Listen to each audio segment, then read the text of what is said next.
नमस्कार, मैं हूं सुनील बॉबी और आप इस समय देख रहे हैं अपना खास कार्यक्रम बिहार समाचार, जहां बातें करते हैं बिहार की, खबरें होती है बिहार की। बिहार की खबरों के साथ साथ देश दुनिया में क्या कुछ चल रहा है, तमाम खबरों से आपको कराते हैं अपडेट।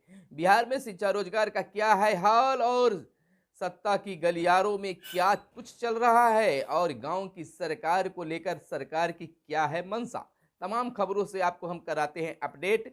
तो आज हम बता दें, बिहार के शिक्षकों के लिए बड़ी खबर निकलकर सामने आई है। बड़ी खबर यह है कि बिहार के शिक्षक संगठनों के साथ बिहार के शिक्षा मंत्री प्रोफेसर चंद्रशेखर ने बीते दिन खास बैठक की समीक्षा की और उसमें उस बैठक में शिक्षक संघों के द्वारा अपनी राय मशवरा भी मांगी गई।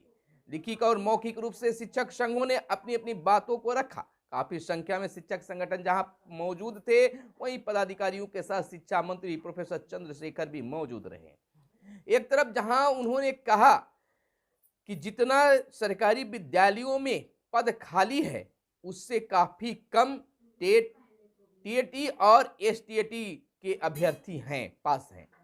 तो आखिरकार कैसे पूरा होगा, इसको लेकर शिक्षा मंत्री ने कहा शीघ्र ही शिक्षक बहाली की जाएगी। वही बिहार के शिक्षकों को लेकर जहां शिक्षक संगठनों ने कई नियमों को बदलने की बात कही, जिस पर मंथन करने की बाद शिक्षा मंत्री ने कहा कि कुछ नियमों में बदलाव जरूरी है, जिसे किया जाएगा।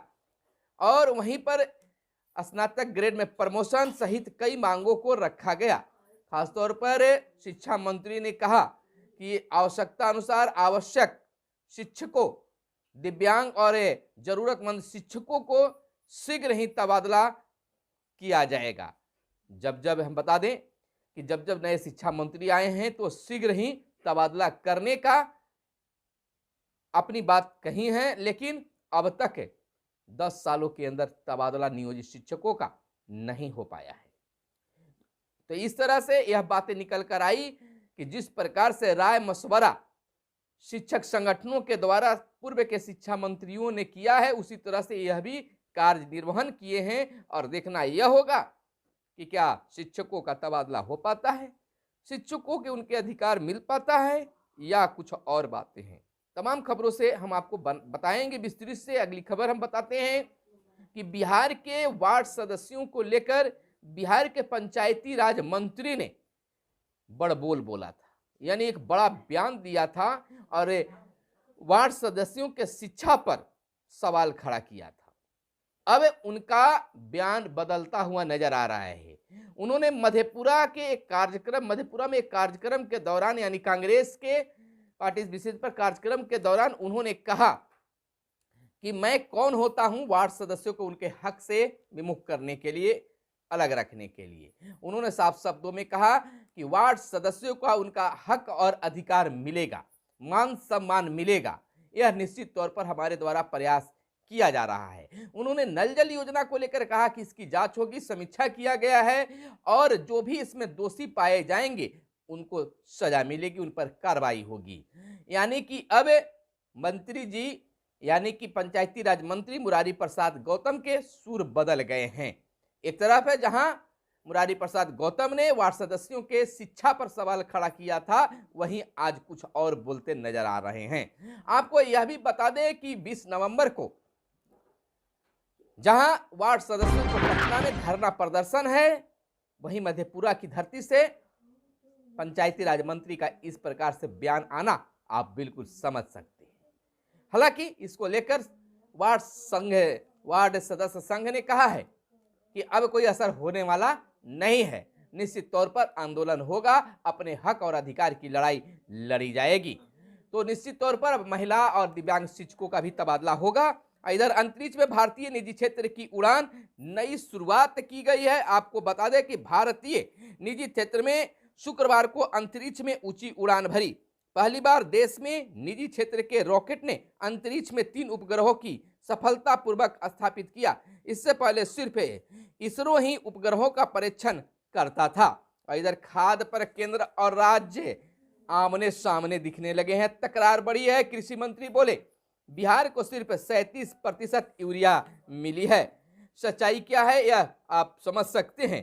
केंद्रीय रसायन एवं उर्वरक मंत्री ने ट्वीट कर कहा देश में खाद की कोई कमी नहीं है। एक तरफ बिहार खाद की कमी का रोना रो रहा है, वहीं केंद्रीय रसायन व उर्वरक मंत्री कह रहे हैं कि भारत में यानी अपने देश में खाद्य उर्वरक की कोई कमी नहीं है। आखिर कमी कहां पर है कि बिहार में खाद की किल्लत देखने के लिए मिल रहे हैं? किसी से छुपा हुआ नहीं है कि बिहार में खादों की दिक्कत होती है। बिहार में खाद्य की फिलहाल बिहार में खाद की किल्लत पर राज्य सरकार और केंद्र सरकार के मंत्री अब आमने सामने आ गए हैं। बिहार में कृषि मंत्री कुमार सर्वजीत ने कहा है कि केंद्र सरकार पर बिहार में खाद का आवंटन न देकर भेदभाव बरते हैं, वहीं तथा किसानों और गरीबों के बीच राज्य सरकार की छवि खराब करने का आरोप भी लगाया है।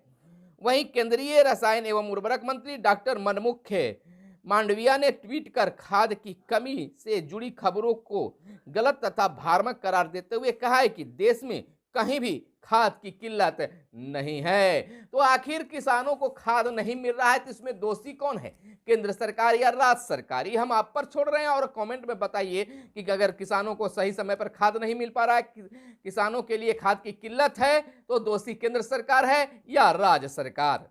यह कमेंट कर आप बताइए।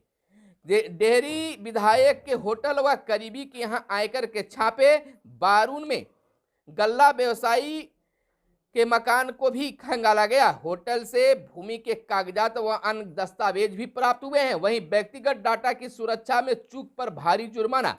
डिजिटल निजी डाटा सुरक्षा विधेयक का मसौदा जारी, इस पर 17 दिसंबर तक मांगे गए हैं अपना सुझाव। और आतंकवाद का वैचारिक समर्थन भी खतरनाक, मोदी ने कहा है। 73 देशों के प्रतिनिधि सम्मेलन में हो रहे हैं शामिल और 20 देशों के मंत्री शामिल हैं प्रतिनिधि मंडल में। और पूर्व सीएम फारूक अब्दुल्ला अब नहीं लड़ेंगे चुनाव।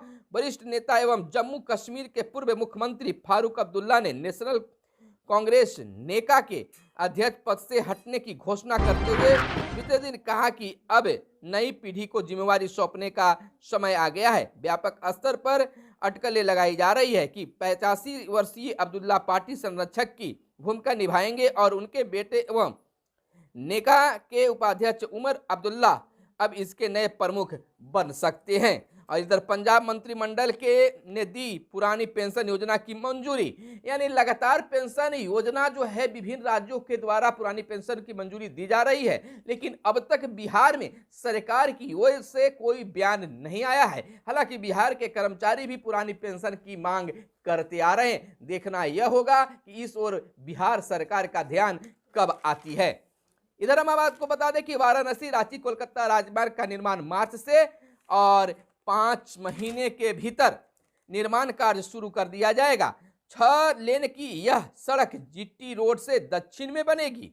अब आपको बता दें गंगा जल आपूर्ति योजना का उद्घाटन 27 को राजगीर में होगा। मुख्यमंत्री नीतीश कुमार करेंगे इसका उद्घाटन और सभी घरों और संस्थानों में भी गंगा जल की आपूर्ति होगी। अब पूरे बिहार में प्रदूषण की रोकथाम को बनेगी एकीकृत कार्य योजना। बिहार राज्य प्रदूषण नियंत्रण बोर्ड ने लिया निर्णय, छोटे शहरों की हवा भी जहरीली न हो, इसके लिए किए जाएंगे अब खास उपाय। 3 शहरों में अभी प्रदूषण रोकने को हो रहे हैं उपाय। 22 शहरों में एयर क्वालिटी मॉनिटरिंग स्टेशन बने हैं। और इधर हम बता दें कि आज शनिवार का दिन बिहार के सरकारी विद्यालयों में बैगलेस शनिवार के रूप में शिक्षण कार्य किया, जहां सरकारी विद्यालयों में तमाम बच्चे जो हैं बिना कॉपी किताब के पहुंचे, जहां शिक्षकों ने गतिविधि और खेल कूद के माध्यम से, अन्य गतिविधियों के माध्यम से बच्चों को शिक्षा प्रदान करते दिखे। बिहार के निजी आईटीआई में 87,000 सीटें खाली, रेलवे की वैकेंसी समाप्त होना बड़ा कारण। पिछले सत्र में देखें देर से नामांकन एक वजह भी है। बिहार के निजी आईटीआई में 87,000 सीटें खाली रह गई, यानी कि आईटीआई करने के बाद उनको कोई फायदा नहीं मिल पा रहा है, जिसके कारण सीटें खाली रह जा रही है। ईडी की कर्मस्थली बन गई है गांधी जेपी की भूमि, त्यागी का यह बयान आया है। और इधर हम आपको बता दें डॉक्टर चक्रपाणी हिमांशु को मंत्री स्तर का दर्जा और राहुल की यात्रा में सूबे के 120 नेता होंगे शामिल। आपको बता दें कि राहुल गांधी की भारत जोड़ो यात्रा में बिहार की कांग्रेस के 120 नेता शामिल होंगे। यह सभी नेता 27 नवंबर को बस से इंदौर के लिए रवाना होंगे। प्रदेश कांग्रेस इसकी जोरदार रूप से तैयारी कर रही है। बिहार से बड़ी संख्या में कांग्रेस के नेता कार्यकर्ता पैदल यात्रा में शामिल होने के लिए जाना चाहते थे, पर अंततः 120 लोगों का ही चयन पार्टी के द्वारा किया गया और बटुकेश्वर दत्त की जयंती मनाई गई और बिहार के सदर अस्पतालों में होगी डॉक्टरों की अब तैनाती।